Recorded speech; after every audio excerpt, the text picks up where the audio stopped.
orang dua itu Pak.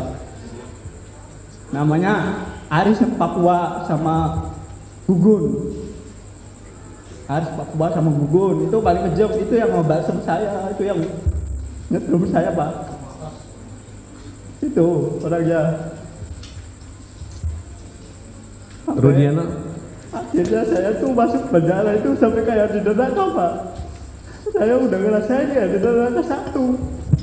Bener-bener sampai nggak bisa pulang tuh, bener-bener sama Bang Jaka itu jam 4:30. Saya mau pulang aja, keluar dari kali udah ngesot Pak. Sampai saya jalan ke atas itu ada yang nanya, maling apa itu? Orang pada ngomong itu maling.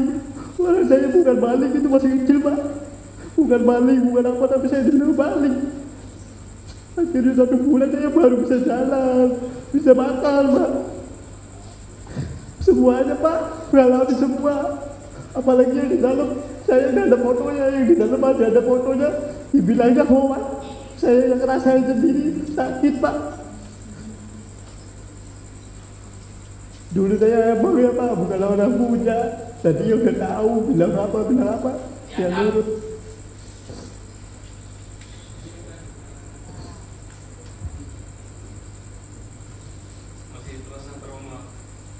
Ya trauma ada Pak, tapi ya agak berani sekarang Bapak. Papua sama Gugun Pak. Sama rasa saya sakit itu dipukul sama orang dua itu Pak. Apa yang dipikiran kamu waktu dipukul itu? Masih menikmati daripada saya dipukul Pak. Sampai saya pulang aja ditembak 3 kali. Saya suruh lari, saya gak lari Pak. Saya di depan situ gak lari. Sampai pulang menjut Pak. Gebok aja sama aku.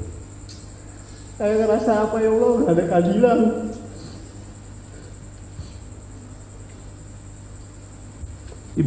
Ayah ibu kamu tahu kejadian itu? Tahu Pak. Mang Jaka tahu, kakak saya tahu, bapak saya juga di situ gak bisa apa-apa lihat saya bodak darah. Kamu lihat kakak kamu juga disiksa? Disiksa Pak, semua disiksa. Saya tantang buat namanya Gugun itu ya. Silakan adanya di mana? Ayo kita duel. Lepaskan senjatamu, lepaskan pangkatmu, lepaskan bajumu. Duel secara personal ya. Jangan membawa institusi ya. Karena apa? Polisi itu hanya jelek citranya oleh model-model begini aja. Tidak perlu dipakai ya. Saya tidak takut. Mati cuma sekali. Biadab kau. Kita ketemu di mana? Speak up ya. Saya luruskan pada teman-teman mengenai unggahan saya, yaitu tentang masalah fight duel secara personal ya, atau terbuka. Saya bukan berarti sok jago atau sok berani, tidak. Tetapi saya hanya ingin menguji apakah di negara kita ini masih bersifat Pancasilaisme atau premanisme. Itu saja. Kalau unggahan saya ternyata ditanggapi dan dilayani, berarti sudah jelas. Artinya negara kita ini sudah berubah menjadi premanisme, bukan Pancasilaisme lagi.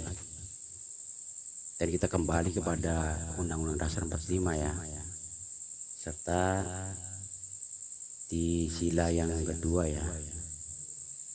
Nah itu kan ada, itu kan yaitu yang sudah termaktub kemanusiaan yang adil dan beradab. Itu aja maksud saya itu. Jadi supaya apa istilahnya, akan lebih baik anggota kepolisian itu, terutama ya di institusi kepolisian ini kan lebih baik gitu, supaya begitu maksud saya. Kalau dengan cara intimidasi, kekerasan, penganiayaan dan sebagainya, ya sangat tidak profesional sekali. Dan pertanyaan saya, apakah kayak begitu tuh dibenarkan gitu? Nah itu maksud saya. Jadi sekali lagi saya mengunggah video fight gitu ya, bukan berarti saya sok jago, sok berani, tidak. Tetapi saya hanya ingin menguji di negara kita ini masih bersifat Pancasilaisme kah atau premanisme. Kalau ternyata unggahan saya itu dilayani maksudnya ya, berarti sudah jelas di negara kita ini sudah berubah menjadi negara yang bersifat premanisme. Kalau begitu untuk apa adanya undang-undang, adanya hukum dan sebagainya? Apalagi di negara kita ini kan hukum itu kan berasaskan praduga tak bersalah lah.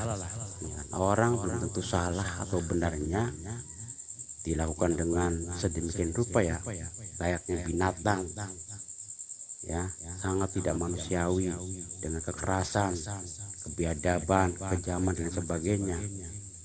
Apa itu benar kayak begitu? Itu yang saya maksud. Itu.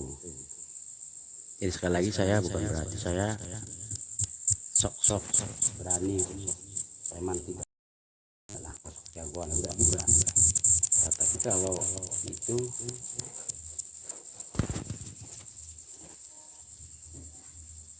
dilayani berarti jelas negara ini sudah berubah menjadi premanisme, bukan Pancasilaisme lagi. Itu maksudnya ya, supaya tidak jadi salah paham ya. Dan saya bertanggung jawab dengan atas apa yang saya ucapkan.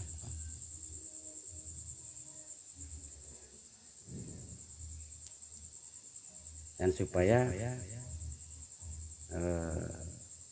apa istilahnya, kita ini setidaknya menjadi manusia yang berguna lah intinya kan. Nah, terutama pada aparatur negara kita lah, penegak hukum intinya gitu ya, supaya bekerja lebih profesional dengan mengurangi artinya atau setidaknya tidak melakukan kekerasan. Tentunya kan bisa seperti itu. Nah, itu maksudnya seperti itu ya, tidak lagi melakukan kekejaman, intimidasi dan lain sebagainya. Itu maksud dan tujuan saya, peringatan lah intinya. Kalau terus dibiarkan ya, sampai kapan akan menjadi lebih baik? Sampai kapan? Itu maksudku ya.